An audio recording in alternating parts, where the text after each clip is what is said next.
everyone, and welcome to What Culture Wrestling. My name is Jules Gill, and I'm joined by the only man who I would let put me down for the 3 count. It is Phil Chambers, and we are here on the weekend to give you all of your wrestling news, because SmackDown has just happened. Yep. It's fresh in the minds, and there is a lot of stuff that's happened recently.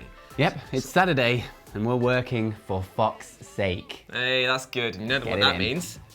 It's time to hit the jingle. No, Jules, I told you last week, that's not us anymore. This is the news. That show is old us. This is new, nice Saturday us. We're sat down, it's different. We were the Attitude Era. Yeah. This is the PG era doing this now. Really awful. Carry anyway, on. SmackDown. Things happened on SmackDown. The Fiend attacked people on SmackDown. Shock. Oh, we've got a new person going up against The Fiend. It started out, it was Shinsuke Nakamura and Cesaro in a match against Shorty G and Ali. And all through it, Sami Zayn was trying to convince Bryan to join their side again, like he was last week. He's like, no, I don't want to. Having none of it. Don't like it. Anyway, Shinsuke Nakamura won the match. Afterwards, again, Daniel Bryan, they were trying to convince him to join forces. He wandered off. He went backstage. Sami Zayn was talking to him some more, trying to get him to join their team. Thinking he's going to be better as a group. And then the lights kind of flickered, and then it was like, what's going on? And then they carried on talking as if nothing was happening. And then the lights went out, and there's the Fiend. All went red again. Did it backstage for some reason. I don't know why they didn't do it in front of the live crowd, as that would have been really hot in England. We were kind of a bit confused as why they did that, because of the fact that, like you say, it's when you put any sort of backstage segment on, it doesn't ever translate as well. And they're in Manchester as well in the UK, and it's always a hot crowd, so I don't know why they didn't just do that to pop the crowd. But yeah, the Fiend has attacked Daniel Bryan, and it looks like that's the feud we are getting going forward. And honestly, I am all for this. I would like it now, because it makes more sense for him to go, all right, okay, I don't want to be attacked by the Fiend all the time. Maybe I do need some help from Sammy and the boys, from the boys. And then if that happens, then the Fiend can systematically take each and every one of them out in the lead up to their next feud. Yep. Whatever, the match will be really fun. I imagine Daniel Bryan will be really good at that kind of a thing. I mean, he's great at doing everything. When he wants to do comic stuff as well, I feel like he would actually bounce off the Fiend so much better than Seth Rollins did. Yeah. Speaking of Seth Rollins, actually, we actually have some news, because he has been announced as the leader, the team leader of SmackDown in this year's Survivor Series. Rah rah indeed, Dave Meltzer. They're great. I mean, they basically are trying to just push him aside, because they've realised how incredibly unpopular he was becoming as as a champion. So they actually put out a statement saying, like, after the somewhat shocking defeat, he's now trying to regain his composure and lead the team. And it's like, you can do it, Sam. Do you want your team led by a loser? Yeah, not really. One way to definitely get Raw booed, at least. And now they also said that other Raw superstars are going to have to try and impress him to be there. And I was like, don't make him the gatekeeper of talent. Like, he's a mouthpiece at the best of times. Like, So yeah, he joins the... imagine the tweets he's going to do about this. I just hope that he gets the Alicia Fox hat. If he does, then I'll forgive everything. I'll forgive all of this. But yeah, he joins other matches on Survivor Series, such as you've got Rey Mysterio versus Brock Lesnar as the main event, hopefully. You've got the non-title triple threat between Becky Lynch, NXT Women's Champion Shayna Baszler, and Bayley. That's going to be fun. The Raw Tag Team Champions, the Viking Raiders, versus the NXT Tag Team Champions, the Undisputed Era, versus the SmackDown Tag Team Champions, which just changed. The New Day! Because it's listed here as the Revival. That is wrong. And then they've got the 5-on-5 Survivor Series elimination match, where Seth Rollins is going to be the captain. No one else has been confirmed at the moment, so great to put your worst foot forward. And then finally, we've got the Survivor Series women's matches. It's going to be Captain Sasha Banks, Carmella, Dana Brooke versus 5 NXT superstars versus 5 Raw superstars. So that's going to be an interesting one. That one should be really fun, actually. First of its kind, isn't it? To have a 5-on-5-on-5. Yeah, I think so. The match is going to be messy. There is a lot. There is a lot of bodies. Moving parts. Like, I have no idea how they're going to shoot that correctly, but still exciting times ahead. 2 weeks to wait for that. That women's triple threat match, that's the one. Oh yeah, that is literally going to be, hopefully going to be the main event, the match of the night. Yeah. Speaking of Shayna Baszler, she popped up on SmackDown yet again to take out Bayley. It was Nikki Cross going up against Sasha Banks, who has a new entrant, which is exciting. I'm going to read the lyrics because they're so good. Yes, yes, y'all. So fresh, y'all. Snoop Dogg and Sasha Banks are the best, y'all.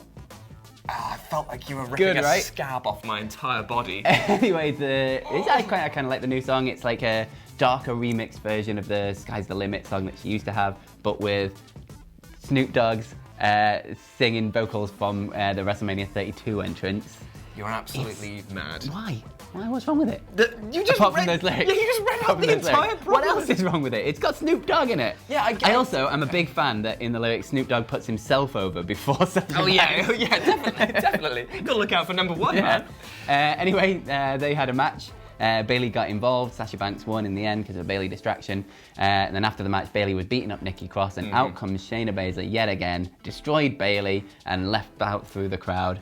This NXT invasion is carrying on. Speaking of the NXT invasion, Imperium also attacked Heavy Machinery. No. I say attacked. They rocked up and they were just like, all right, mate, here's a foot. This was definitely the weirdest of all of the invasion things so far. Heavy Machinery were doing their entrance, and then Imperium came out, like knocked them down, gave them a little bit of a kick, and then out comes like the New Day and Ali and Apollo Crews, I think. Can't remember if it was anyone else. And they just chased them off like really, really quickly. It was the worst beatdown I think I've ever seen. The whole point of a beatdown is that the heels are meant to look really strong, even if they are like beaten like away. And they just got chased off really, really quickly. And then Heavy Machinery were in the middle of their entrance. They didn't even have a match. I know, because they were so apparently brutalized they couldn't continue. And it's not like, have you seen the size of Otis? Like he would have shrugged off half of those stats. Like, what else happened on SmackDown? Again, we said New Day are the new tag team champions. They are indeed. So yeah, that makes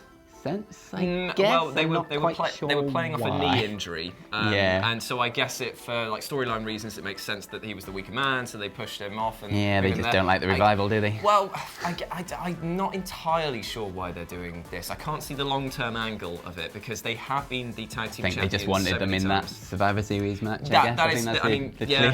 I mean, there's still a huge amount of push for Kofi and like Big E at the moment, so why not?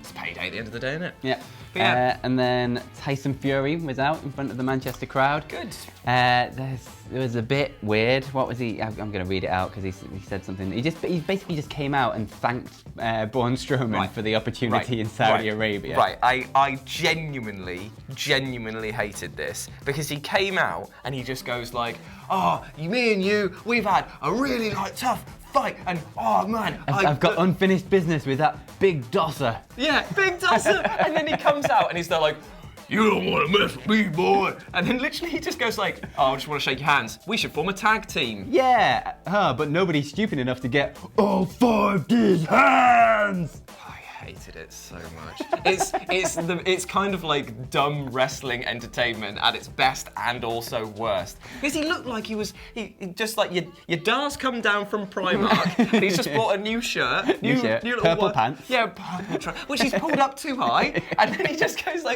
oh, look at this guy, a legit athlete. Oh yeah, blah blah blah blah. Make fun of him. That was the hardest fight I've ever had.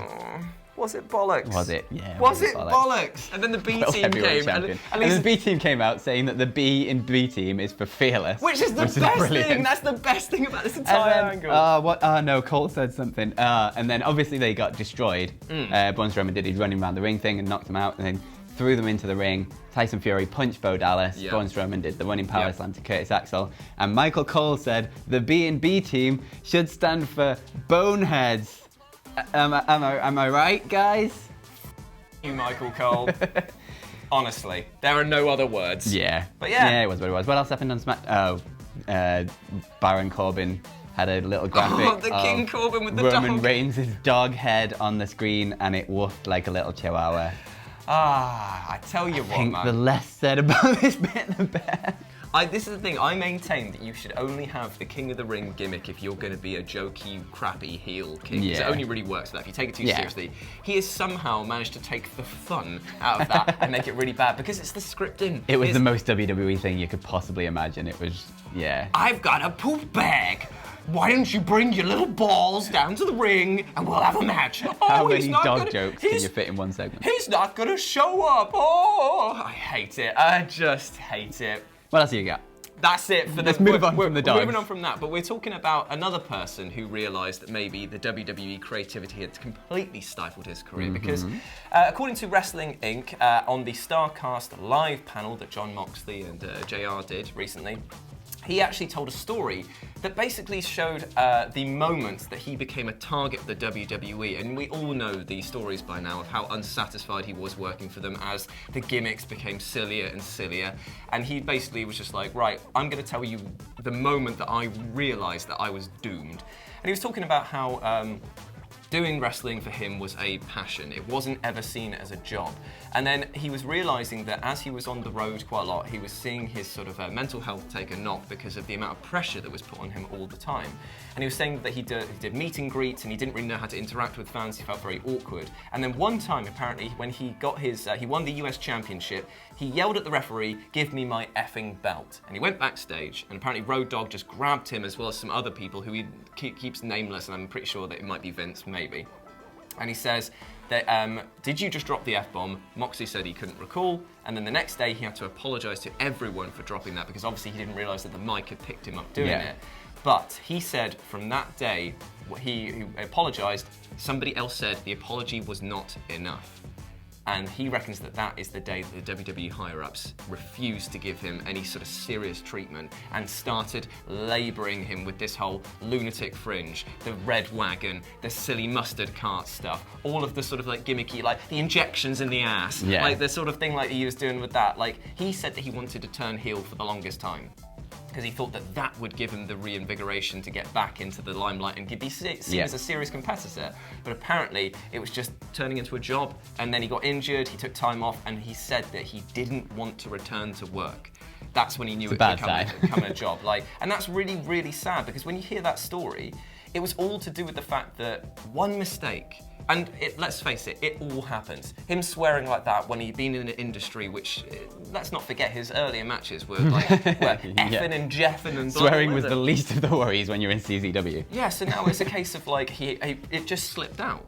And so he was punished, and it just seems that systematically he was just worn down by it, given all of these crappy gimmicks, almost on purpose to punish someone for speaking out of turn. Yeah. And I found that really sad. Yeah. But now it makes me even happier that when he talks about AEW and how he gets now to he's out and there. he's got the freedom and he's absolutely killing it. Yeah. and he said he's not even like worried about who he's facing. He's just having fun with all of his matches, and I'm like, you can tell as well, like he just feels like reinvigorated as a person. Did you watch his match with Sean Spears? Yeah. I honestly thought that like seeing those two both liberated from underneath the shackles of the WWE was just brilliant, because they were having fun, and I'm just like, that's great. And he goes, I'm not worried about who my character is. He's not worried about how he's scripting him or how they're going to write stories for him. He just said that his character defines himself as a person who wants to hurt other people. And I'm like, that's enough. That is or should be enough. You don't need all of these silly gimmicks. Yeah, WWE needs to take a look at all these people that have left and gone on to do fantastic things, because the moment they get out of that system, they become these incredible, compelling characters that you really want to watch. But under their umbrella, there was no chance that they were ever going to get to that. Like, look how far Cody's come, Moxley, Pac, like all these other people. They've just come out of their shells as soon as they get out of that environment, and maybe they need to look inwards and say, okay, maybe there's something we're doing wrong that isn't allowing people to grow to their full potential. This week is a perfect example, because we had Baron Corbin standing in the ring talking about CG dog's bollocks, dog right? Woofing like a chihuahua. He was there standing there talking about dog's bollocks, and then you've got Moxley, who's just is the dog's bollocks now that he's left. Yeah. And that's the best thing about that stupid dog. Sidgwick did a tweet earlier. I was going to read that out, actually, Just saying that the best thing about that is that they've had a week to change their minds and change it. Nope, and they decided not to. That's what they ran with. But yeah, so that's it. The story of Jon Moxley when he knew he was going to become a target of the WWE, and now he seems to be moving on to much better things, so good for you, mate. I love these little StarCast panels. You always get nice little juicy tidbits. Yeah, because it's when they're the most relaxed. Yeah. If anyone's not been to a StarCast, thoroughly recommend it. I've been to 2, really good. If you just want a wrestling fan experience, they are ridiculous. Well, because there is so much going on. That's if they can get in, because that leads us to our final segue of the getting in, being denied entry to places, and Kenny Omega. A little bit of a loose segue though. I try my best. Kenny Omega, we reported yesterday, I think. Dave Meltzer was saying that he's had trouble getting into Japan. And there seems to be a thing where they've tried to get him banned from entering Japan for 10 years because he was going back. He was going to go and wrestle for DDT, the promotion that pretty much gave him his start. It's like little things like we don't know the full story or anything, but it seems like New really Japan is sort of like little really things. just like when I mean, let's face it, at Wrestle Kingdom, when they like had all of their stories building up and everything like that, they literally lost clean and then they just completely disappeared. Yeah. The company wanted nothing to do with them at that point, and I and assume that they wanted nothing to do with the company because of the AEW thing, and like they put a lot of eggs in the Kenny Omega basket. Yes, they had. So you can see why they'd be annoyed, but not to this extent. That's like really bad. Trying to get him banned from entering the country for 10 years. That seems like that's true. If that's true, then that puts them way beyond anything Vince has done in that sense, because that's not like just destroying a person's reputation. That's preventing them from earning it, like having a career. Japan is a huge part of who Kenny Omega is as well. Yeah. Anyway, Kenny Omega did a tweet today saying, saying, one day I'm going to have a lot of wild stories to tell about my 2019 that a lot of people won't want to believe. But the truth is actually way worse than what's been rumoured and or reported. Until then, one day until Full Gear. Oh, that's it. I don't like that tweet. If what's been reported is that New Japan tried to ban him from entering the country for 10 years, and it's way worse than that, then what have they been up to? I guess there's more to find out about this story, and stay tuned. We will keep you up to date as and when we get more. We will indeed. And also, Phil and I will be back later on today. I think it's going to go up and we're going to do our podcast, so we'll be reviewing all of SmackDown from start to finish. Including the Doug again.